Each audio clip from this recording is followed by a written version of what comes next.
Laba diena, esu klinikinės toksikologijos gydytoja Rūta Lekšienė, tačiau šiandieną kalbėsiu ne apie apsinuodimus, o labiau tikriausiai apie apsinuodimų prevenciją. Ir jeigu būti visai tiksliai, tai ne apsinuodimų, o turbūt neteisingo gydymosi prevencija. Kaip supratote, kalbėsiu apie vaistažolinius preparatus, vadinasi, mano pranešimas bus apie augalus.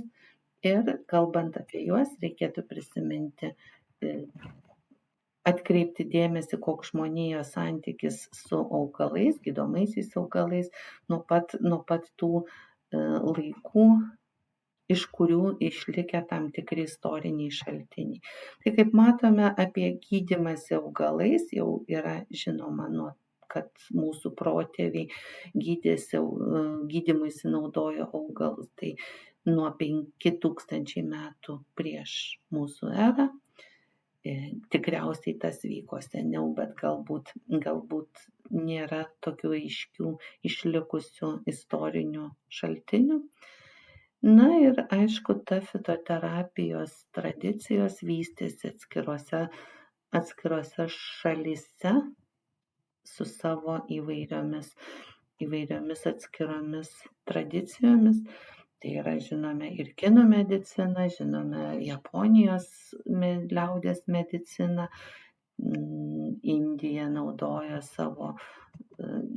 turėjo visą veikalą ajurvedinę mediciną, kaip gydytis gamtos jėgomis. Na, Europoje taip pat vystėsi žolių mokslas iki tos farmacijos eros, kokią mes ją žinome dabar. Iki tol buvo visi vaistai gaminami iš augalų. Vienas iš žymesnių ir turbūt rimtesnių veikalų apie vaistinguosius augalus, tai yra 16 amžiaus vokiečių mokslininko parašytas veikalas Žolių istorija žolių knyga arba augalų istorija, kai kas išvertė tą pavadinimą.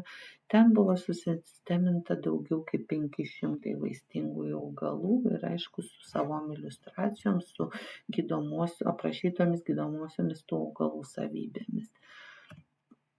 Iki sintetinių vaistų sukūrimo viskas buvo gaminama iš gamtos, iš gamtinių medžiagų, natūralių medžiagų ir daugumoje tai buvo augalai.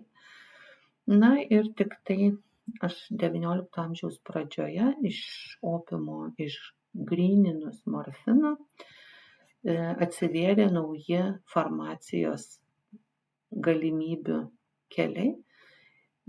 Pradėta ieškoti grynųjų medžiagų, kaip išskirti tas grynasias medžiagas iš gamtinės augalinės žaliavos. Na ir kai jau organinė chemija pažengė tiek, kad iš augalų išskirtos aktyviosios medžiagos yra galima jas susintetinti laboratorijoje, tai fitoterapijos turbūt mokslas šiek tiek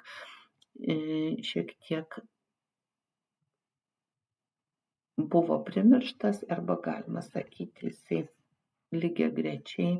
lygiagrečiai egzistavo, tyrinėjant augalų turbūt tų aktyviųjų medžiagų savybės ir bandant pritaikyti jas gydymo arba mokslo kažkokiam pasaulyje.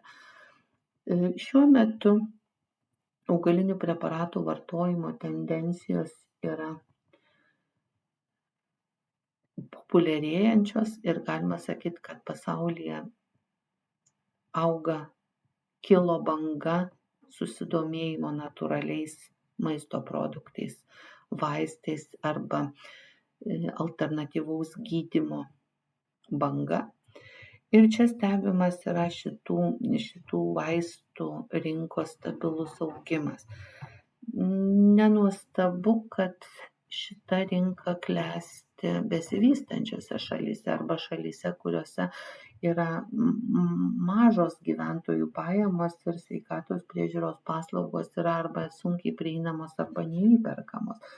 Tačiau lygiai taip pat vakarų pasaulyje, sakykime, Europoje, Jungtinėse Amerikos valstijose lygiai taip pat susidomėjimas natūraliais vaistais yra stipriai išaugęs ir kaip matome, net 56% amerikiečių kažką vis tiek naudoja. Tai arba tai gydymuisi, arba tai profilaktikai, tačiau naudoja ir neramina tai, kad ne dažnas pacientas nepasitarė su savo gydytoju ir jo neinformuoja apie vartojamus kažkokius augalinius preparatus arba, sakykime, maisto papildus. Na ir labiausiai turbūt jautrus linksta į alternatyvią mediciną, tai žmonės, kurie serga nepagydomomis lėtinėmis ligomis, sunkiomis ligomis ir jie ieško tos stebuklingos piliulės, kuri išspręstų tas sveikatos problemas, todėl tai yra ypatingai jautri pacientų kategorija ir pažeidžiama kategorija, bet lygiai taip pat vaikai, jaunos moteris, jaunos merginos, kartais grožio preparatų jie ieškodamas irgi pasikliauna tam tikrom rekomendacijom apie vienokias ar kitokias aktyvias vaistažolines medžiagas. Koks yra Lietuvos fitoterapinių preparatų vartotojo koks paveikslas? Tai kaip matome, nesiskiria jisai nuo bendrųjų tendencijų, dažniau moteris negu vyrai. Augalus naudoja savigydai, tariasi labiau su vaistininku negu su savo sveikatos priežiūros specialistu ir pirmenybę teikia žolinėms arbatoms ir Lietuvoje augantiems augalams, reiškia arbatoms išaugintoms iš tų Lietuvoje išgautom arbatomis pagamintomis iš Lietuvoje augančių augalų ir dažniausiai naudojami vaistai, tai yra liepų žaliava, pipirmėtė, ramunėlė, čiobrelis. Dauguma tų vartotojų augina vaistažoles patys arba, sakykime, galime irgi daryti tokią prielaidą, kad ieško natūralių vaistažolių gamtoje. Apsisaugoti nuo šito vartojimo dabar yra labai sunku, kadangi yra ypatingai intensyvi reklama ir socialiniai tinklai su savo įtakotojais, tai yra influenceriais, tą reklamą tiesiog tą reklamą teikia plačiai visuomeniai, o reklamuojami produktai labai lengvai gali būti įsigyti ne tik tai fizinėse parduotuvėse, bet lygiai taip pat ir internetinėse parduotuvėse ir parsiųsti iš bet kurios pasaulio šalies. Tai jeigu parduodami preparatai vaistinėse dar yra šiek tiek, sakykime, šitie preparatai yra atitinkantis tam tikrus teisės aktus, tai apie internetinės prekybos gaminius mes tikrai negalime žinoti, ar jie yra saugus, ar jie yra kokybiški, ar jie nėra pavojingi.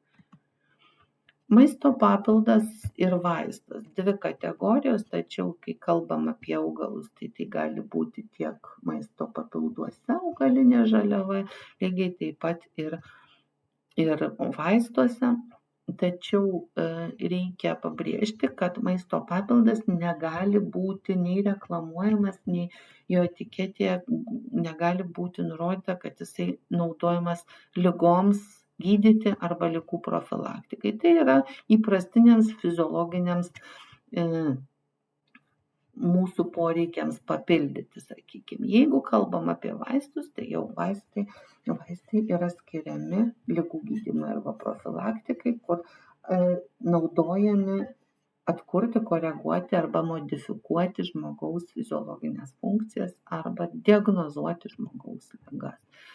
Na, augalinių vaistų prekybos sąlygos, jos yra, sakykime, reglamentuojamos, tačiau augaliniams vaistams nėra keliami reikalavimai tokie kaip sintetiniams vaistams, kurie, kad patektų į rinką, turi praeiti daugiapakopius iki klinikinius tyrimus, o to augaliniams preparatams nereikia, šitų preparatų prekybos taisykles nustato augalinių vaistų direktyva, kurioje yra supaprastintas tradicinių žolinių vaistų registravimas ir iki klinikinių tyrimų šitos grupės vaistams nereikia, pakanka, kad yra dokumentai, kuriuose nurodoma, kad produktas nežalingas nurodytomis vartojimo sąlygomis ir gali būti veiksmingas remiantis ilga vartojimo tradicija ir patirtimi. Tai taip, kad tikrai supaprastinta ir nėra reikalaujama aiškių efektyvumo įrodymų. Jeigu kalbam apie pagamintus preparatus iš vaistažolių, sakykime, pagamintus preparatus pardavinėjamus įprastose farmacijos vietose, tai šitie vaistai turi atitikti tam tikrus kokybinius reikalavimus, kuriuos apibrėžia specifiniai teisiniai dokumentai ir tos dokumentai ir gairės, ir tos reguliacijos kaip ir netrūksta, nes tai yra apibrėžiama ir vaistažolinių augalų auginimo gairėmis, apibrėžiama, kaip turi būti surenkama ir saugoma žaliava, iš kurios bus naudojami vaistai, ir aišku, geros gamybos praktikos taisyklės, taip pat šitie vaistažoliniai preparatai turi atitikti. Taip, kad kalbant apie legalius preparatus, jie turėtų atitikti specifinius reikalavimus.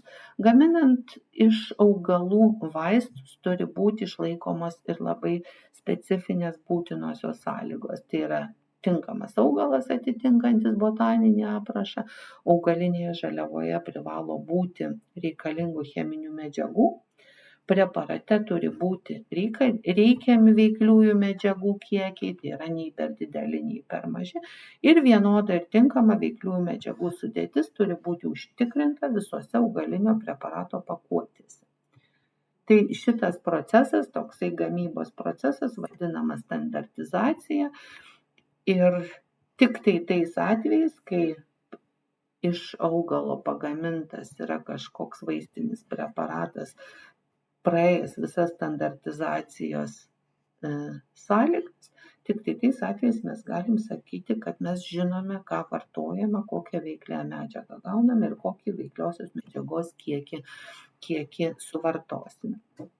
Tačiau jeigu mes kalbėsime apie surenkamus gamtoje vaistinius augalus, reikia visada atsispirti nuo to, kad augalai yra gyvoji gamta ir augalam, kaip ir bet kuriam gyvosios gamtos elementui, yra būdingas gebėjimas prisitaikyti. Tai yra vadinama augalų plastiškumo savybė. Tai yra augalo savybės gali kisti priklausomai nuo to, kokiose sąlygose jisai užaugo. Čia turbūt paralelė lygiai taip pat, kad kaip ir apie žmogų, nes kokie mes užaugame labai priklauso ne tik nuo mūsų genetikos, bet lygiai taip pat ir nuo tos aplinkos, kokioje mes egzistuojame ir įpratę būti. Ir kaip ir sakiau, bėda yra tame, kad jeigu žmonės patys renka augalus ir iš jų ruošia vaistus, tai standartizacijos taisyklės ir sąlygos užtikrinančios vaistinių preparatų gamybą iš augalinės žaliavos. Šičia nebegalioja ir mes turime prisiminti, kokie vis dėlto kokie gali būti augalų skirtumai, atsižvelgiant į vienokias ar kitokias augalų buvimo sąlygas. Medicininių augalų kokybę lemiantis faktoriai, kaip matome, yra keletas jų. Tai pirmoje vietoje turbūt, sakykime, augalo botaninė tapatybė, kas tai yra, paaiškinsiu šiek tiek vėliau.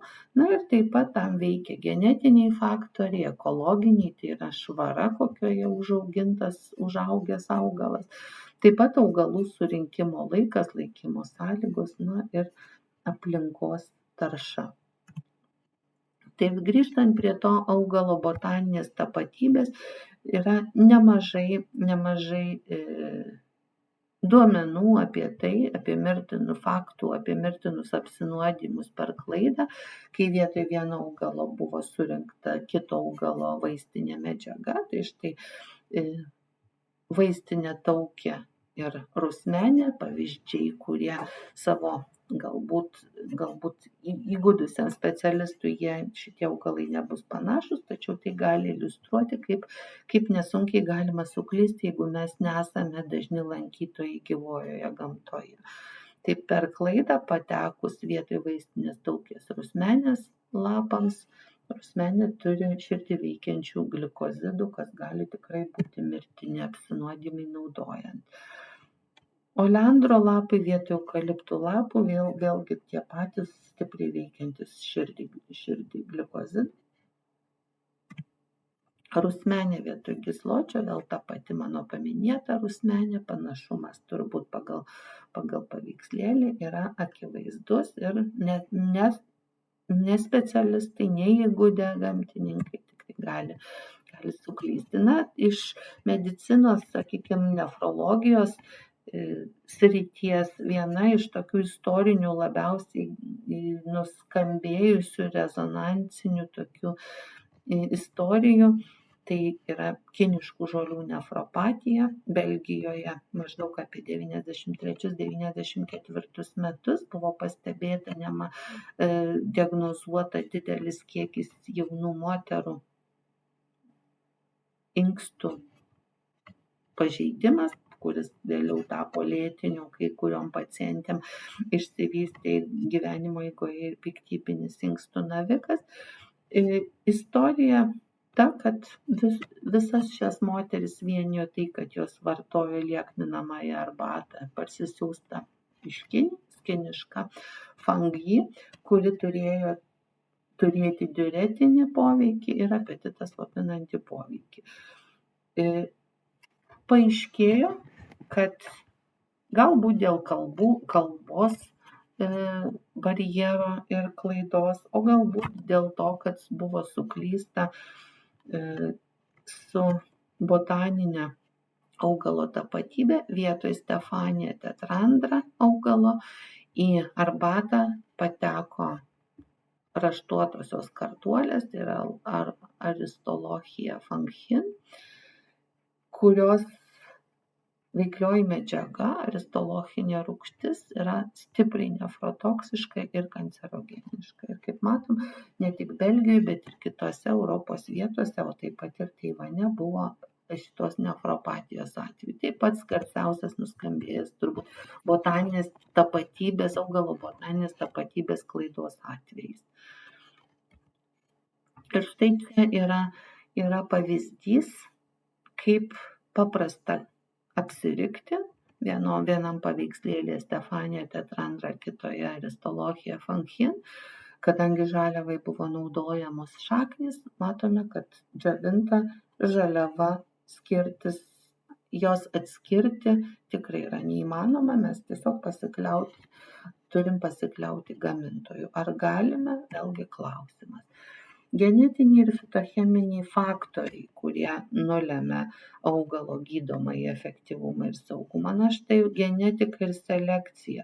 Tai galime kalbėti apie skirtingas aguonų savybės. Dabar Europoje būtent čekai turi didelę rinką kulinarinių aguonų, tai yra aguonos, kurios auginamos dėl jų sėklų. Ir man bandant stebėtis, kaip jie apsisaugo nuo tų atvejų, kai aguonų galvutės, žalios aguonų galvutės surenkamos žmonių, kurie naudoja opioidus, tai paaiškėjo, kad yra skirtingi selekciniai aguonų variantai, kuriuose morfino kiekis gali labai stipriai būti labai skirtingas. Tai greičiausiai tose čekiškose aguonose tie tyvuliuojantys aguonų laukai. Tiesiog tai gali iliustruoti, kad tokiuose selekcionuotose aguonuose morfino nėra tiek daug, kad juo žavėtųsi tie, kurie nurinkdavo Lietuvoje žalias aguonų galvutes.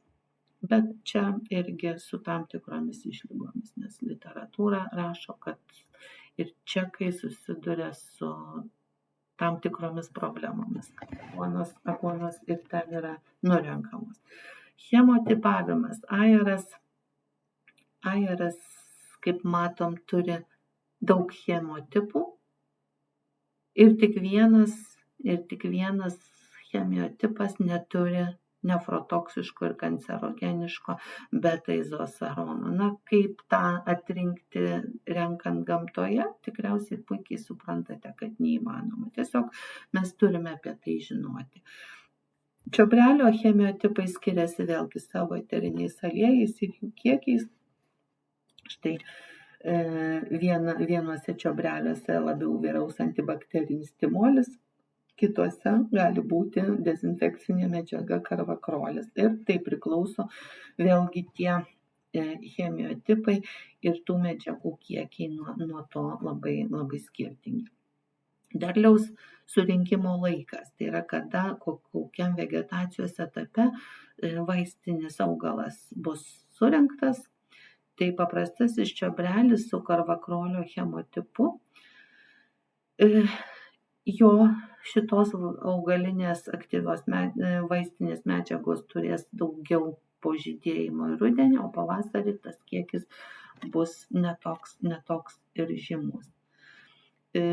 Pipirmėtė ir vandeninė mėta. Tai vandeninė mėta pasižymi hepatotoksiškumu ir turi pulegono, kuris gali būti hepatotoksiškas. Na, o pipirmėtėje šitos medžiagos yra randama ankstyvą pavasarį. Anksti, jeigu surinkta per anksti, gali turėti tam tikrą kiekį.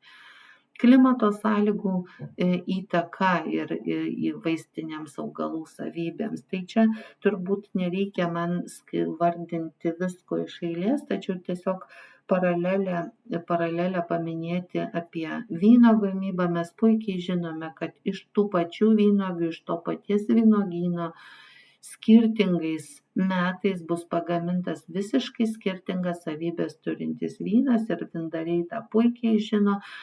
Ir jeigu vienų metų to paties vynuogyno vynas sulaukia labai daug tarptautinių apdovanojimų, kitais metais užaugintų vynuogių produktas gali nepasižymėti jokiomis išskirtinėmis vyno kokybę apibūdinančiomis savybėmis. Tai yra akivaizdus iliustravimas, kaip tą patį augalą paveikia skirtingos auginimo klimato gamtinės sąlygos, kurių mes dar iki šiol žmogus keisti nelabai gali.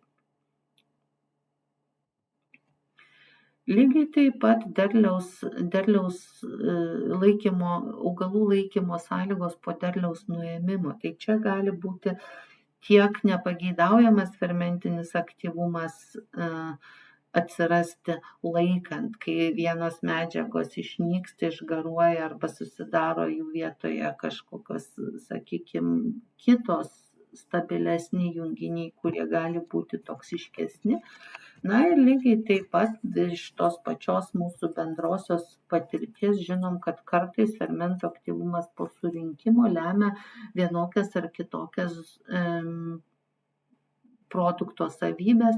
Ir čia labai gera iliustracija turbūt apie skirtingas arbatos rūšis, kuomet iš to paties augalo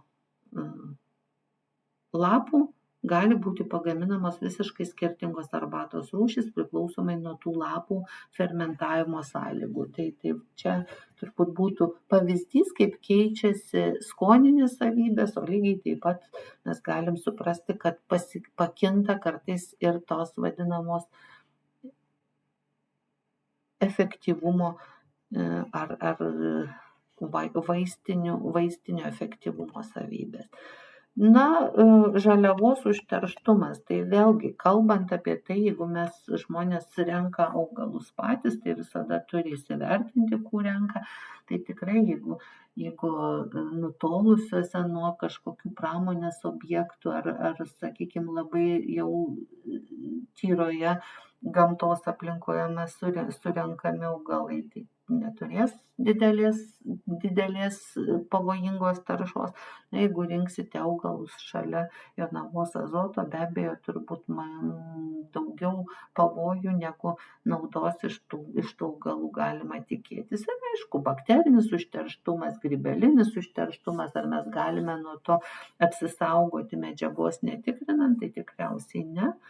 Ir vat tokiu tą tiesiog reikia prisiminti. Tai įsivertinus visus šituos elementus, ypatingai turbūt įvertinus, kokia reikšmė botaninio augalo tapatybės, man kartais tikrai neramina ta tendencija, kai aš girdžiu žolininkus, kartais ir per televiziją kalbančių žolininkus, kurie ragina žmonės eiti į gamtą, rinkti augalus, ypatingai kuomet pavasarį jų nuomonė yra labai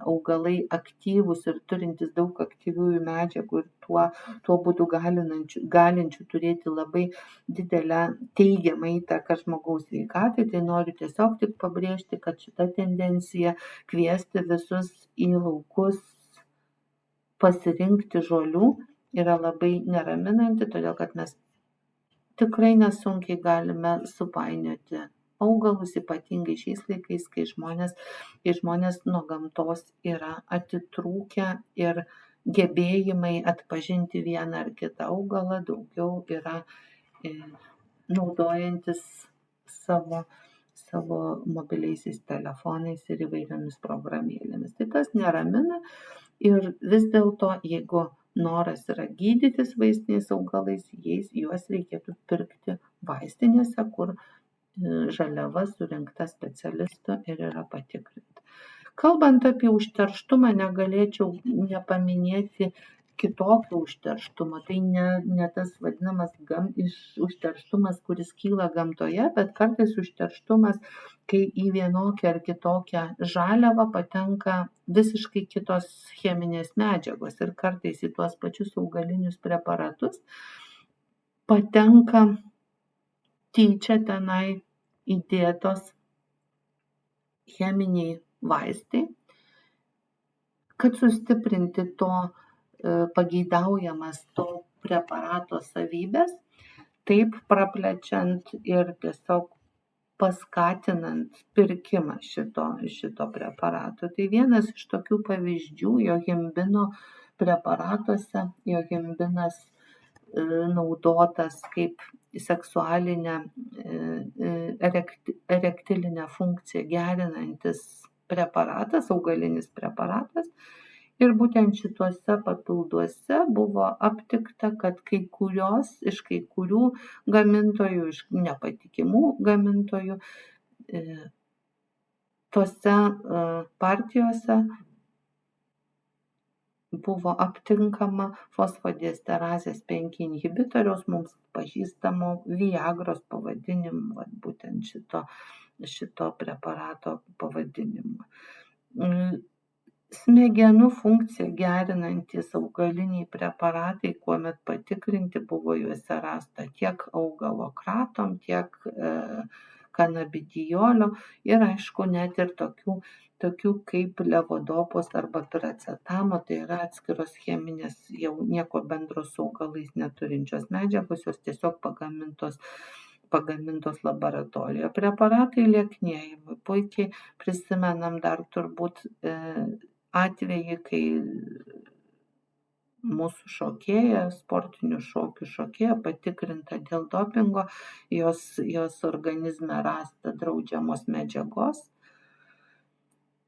sibutramino, kuri pateko iš papildų vartotų, tiesiog maisto papildų vartotų svorio kontroliai. Tai įvairiausių tokių atvejų. Sporto papilduose anabolinių steroidų stabiliai yra aptinkama, jeigu patikrinami nesertifikuoti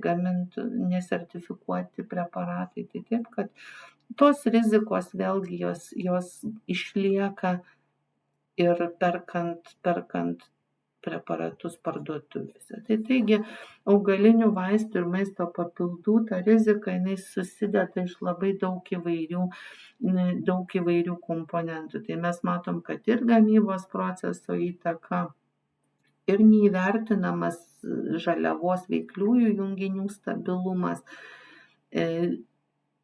Apie gamybos proceso grandis, jeigu tai nėra užtikrinama reglamentuojančių dokumentų, jeigu tai nėra ypatingai Europą ar JAV gamintojai, jie gaminant produktą turi atitikti tam tikrus reikalavimus, tačiau visiškai to negalime pasakyti apie Azijos šalis, apie Azijos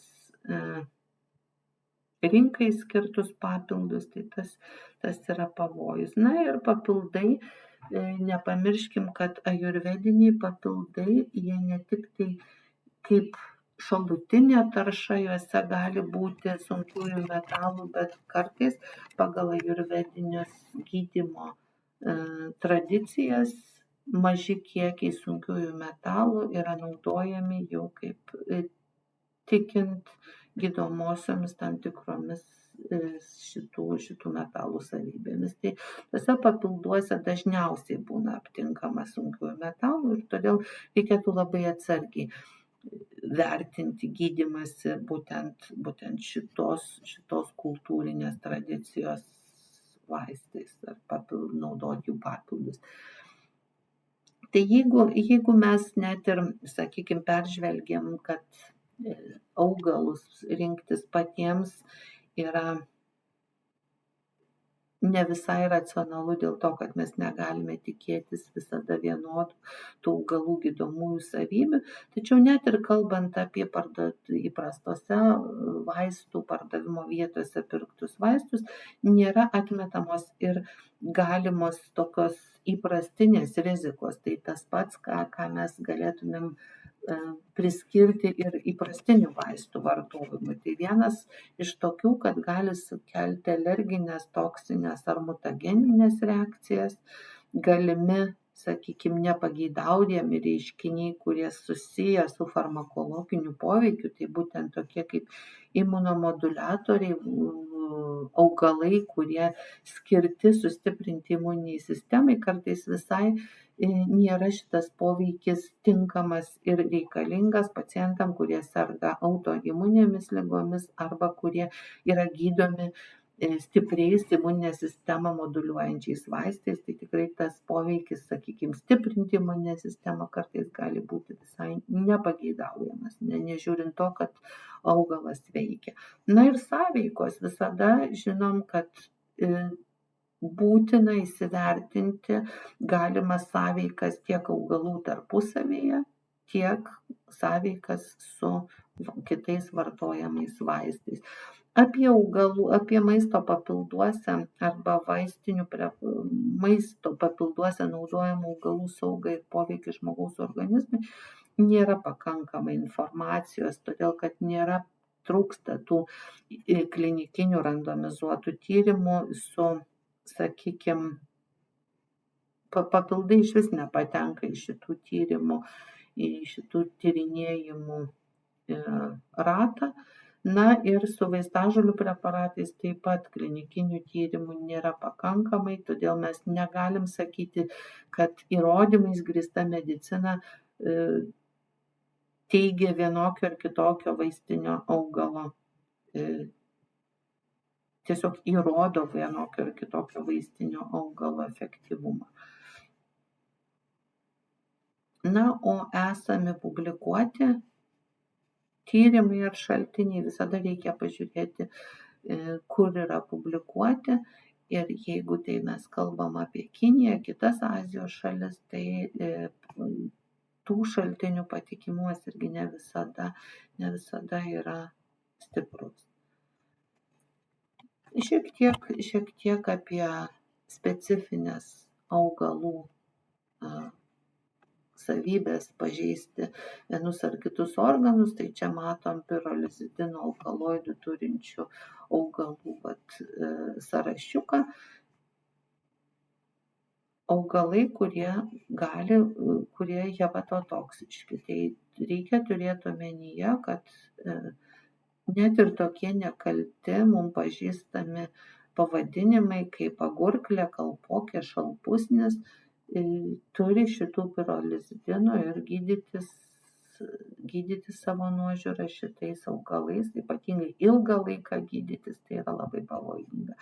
Gali būti, manoma, kad gali būti hepatotoksiški, vėlgi amalas, kuris buvo čia daug susižavėjimo ir reklamos dėl antinavikinio poveikio. Na ir mano minėta taškuotoji mėta taip pat gali būti hepatotoksiški. Tas pats vaistinis valerijonas, matom, kad gali nebūti tiek naudingas, kiek kartais yra pavojingas. Jeigu kalbėti apie vaistų ir augalų sąveiką, tai pirmiausiai, kas pabrėžiama, kad yra augalų, kurie įvairiais būdais gali veikti kraujo krešėjimą, tai yra kraujo krešėjimą veikiantys augalai, kurie panašus į salicilatus, tai yra į aspiriną, kurie vaistai, kurie turi panašių į varfariną savybių, tai kumarinų turintis augalai. Na ir kai kurie gali veikti trombocitų agregaciją, jie irgi veiks panašiai kaip sakykime, aspirinas, kuris naudojamas mažomis dozėmis, kad slopinti tą trombocitų agregaciją. Tai taip, kad nereikia pamiršti, kad tokie augalai su tokiom savybėm naudojami šalia paciento vartojamų vaistų gali labai stipriai iškreipti norimą vaistų efektą. Ir nepamiršti, kad yra centrinę nervų sistemą slopinantis augalai, stimuliuojantis nervų sistemą augalai. Ir tikrai yra net įspėjimai nevartoti jonažolės preparatų, vartojant antidepresantus su monoamino oksidazės aktyvumą lemiančiais vaistais. Tai taip, kad yra tam tikrų įspėjimų ir žmonės, kurie jau vartoja stiprius sintetinius vaistus, neturėtų papildomai naudoti augalų, kurie turi labai panašų poveikį. Na ir aš jau minėjau apie imuninės sistemos aktyvumą gerinančius ar keičiančius ar sustiprinančius augalus, tai yra tokie kaip ežiuolė, ženšenis, imbieras ar kiti adaptogenai. Tai visada reikia atsiminti, kad šita kategorija augalų yra tikrai nepageidaujama pacientam, kurie yra gydomi dėl autoimuninių ligų arba navikinių susirgimų. Tai yra pavojinga. Yra pavojingų sąveikų ir įspėjimų ir vėlgi pažįstamas mums labai gerai imbieras, jisai gali su antikoaguliantais, antiagregantais sustiprinti poveikį krešėjimo sistemai ir mažinti tą krešumą iki pavojingų ribų. Česnakas gali susilpninti specifinių labai vaistų, tokių kaip hormoninių kontraceptikų ar anti-živ medikamentų poveikį. Tai tas vėlgi tikriausiai nebūtų labai pageidaujama pacientam, kurie dėl tų vienokių ar kitokių priežasčių vartoja. Gerai pažįstamas rabarbaras yra nefrotoksiškas. Mes turim irgi nepamiršti, kad jeigu yra lėtinė inkstų liga, tikrai vengti naudoti šitą augalą, nežiūrint to, kad jos skoninės savybės mums labai patinka ir pavasarį surinkti rabarbaro lapų stiebai yra tikrai naudojami tiek uogienėms, tiek pyragams, tiek kompotams ar kisieliams gaminti, tačiau reikia prisiminti, kad jisai gali būti pavojingas inkstų liga sergančiam pacientui. Ir taip pat galima yra skysčių padidėjęs išskyrimas, todėl dehidratacija vartojant šitą patiekalą. Na, dėl sąveikos rekomenduoti atsargiai vartoti augalinius preparatus. Tai mano nuomonė, jeigu pacientas vartoja stipriai veikiančius vaistus, tokius kaip matom cukriniam diabetui gydyti, prieštraukulinius vaistus, antihipertenzinius, gliukokortikoidus, digoksiną ar diuretikus, tai galvoti dar papildomai apie augalinius preparatus tikrai nereikėtų. Aš manau, kad stipriai veikiantis vaistai savo reikiamą darbą atliks, o pridėti šalia to augaliniai preparatai, turintys vienokį ar kitokį poveikį, iš vienos pusės didelio stebuklo nepadarys, iš kitos pusės gali labai neprognozuojamai keisti šitų stiprių vaistų poveikį. Tai yra visada rizikai, tai būtina atsižvelgti. Būtina atsižvelgti į amžių, lytį, individualius fermentinių sistemų aktyvumus, lėtinės, kaip sakiau, gretutinės ligas. Tai kadangi tų faktorių, kurie neprognozuojamai gali keisti vieną ar kitą augalinio vaisto poveikį, tai tikrai reikia įsivertinti prieš tai, kai nusprendžiam vartoti vienokį ar kitokį papildą ar vaistą.